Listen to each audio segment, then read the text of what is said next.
अस्सलाम वालेकुम प्यारे बच्चों। आज हम एक बड़ा इंटरेस्टिंग टॉपिक देखने जा रहे हैं जिसका नाम है सीक्वेंस। अच्छा, ये याद रहे कि आज हम सीक्वेंस का लेवल 1 देखेंगे, जिसमें हम कोई फार्मूला यूज़ नहीं करेंगे, महज अपनी समझ और अक्ल से सवालों को सॉल्व करेंगे। सीक्वेंस क्या होती है?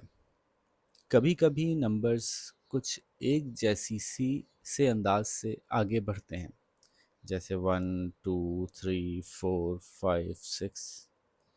तो अगर मैं आपसे कहूँ कि आप देख रहे हैं कि इनमें किस अंदाज से आगे बढ़ रहे हैं, क्या चीज़ कॉमन है, तो आप कहेंगे ये सब +1 से आगे बढ़ रहे हैं।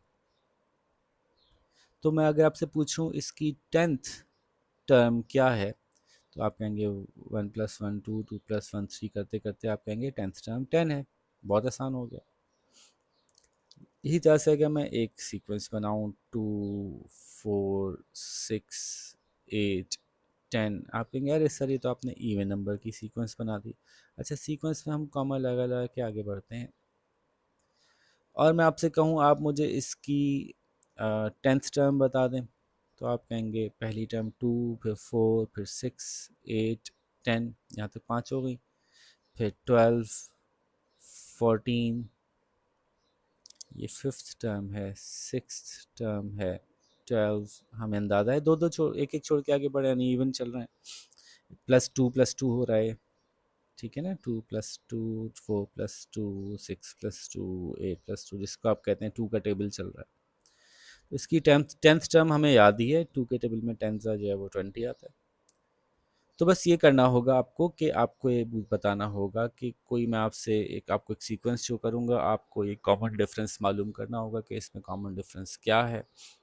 तो उसको सॉल्व करने का तरीका ये होगा, फॉर एग्जांपल मैंने आपको एक सीक्वेंस दी, तो मैं आपसे पूछूंगा बताइए इसकी 5th टर्म क्या है। Find 5th term. तो आप क्या करेंगे कि पहले आप कहेंगे लेट्स फाइंड द डिफरेंस, और आप क्या करेंगे सेकंड टर्म में से फर्स्ट टर्म माइनस कर देंगे।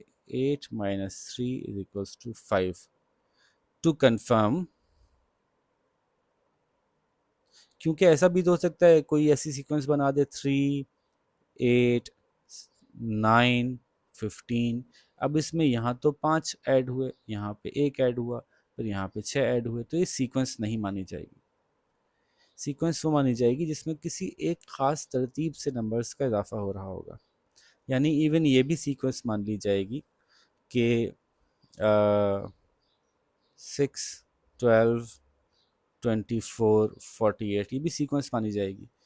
वो कैसे कि इसमें जो इजाफा हो रहा है, पहले 6 का हुआ, फिर 12 का हुआ, फिर 24 का हुआ, तो ये डबल होता जा रहा है इजाफा। खैर ये हमारा अभी सब्जेक्ट नहीं है, लेकिन ये सीक्वेंस मानी जाएगी। लेकिन ये सीक्वेंस बिल्कुल नहीं मानी जाएगी। अभी तो बहरहाल हम बहुत आसान सीक्वेंसेस देख रहे हैं जिसमें एक जैसे नंबर्स ऐड होंगे, तो इसलिए हमने कहा कि पहले तो दो नंबर्स के डिफरेंस से हमने डिफरेंस मालूम किया, लेकिन टू कंफर्म कि क्या वाकई ये सीक्वेंस है, तो अगले दो नंबर्स का डिफरेंस ही मालूम कर लेंगे। 13 - 8 = 5। Now we know the difference is d = 5। Difference को हम d कहेंगे। अब आप मुझसे पूछ लीजिए 5th टर्म, ओके, तो हम कहेंगे कि 13 is the 3rd term. 4th term क्या होगी? 13 + 5, ये हो जाएगी 18।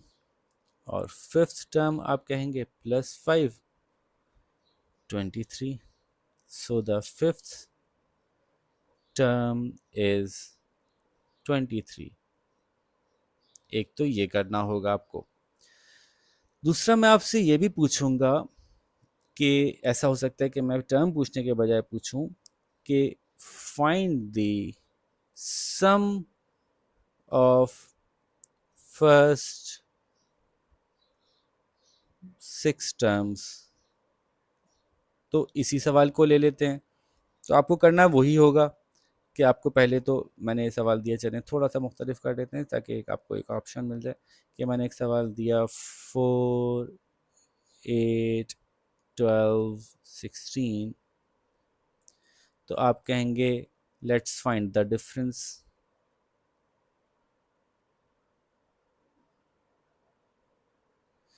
तो आप कहेंगे 8 minus 4 is equals to 4, let's confirm.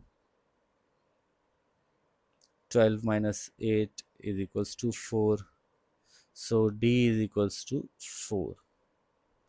फिर आप कहेंगे कि फर्स्ट 6 टर्म्स हम मालूम कर लेते हैं। Let's find first 6 terms. तो पहली बनी 4 plus 4 8 plus 4 12 plus 4 16 plus 4 20 plus 4 24. So now we know all the 6 terms. Then we'll add them together. 24, 20, 16, 12, 8 and 4. Let's add them together and find the solution. 6 plus 4 10, 10 8 plus 2 10 plus 4 24, 2 4 6 और 2 8 84.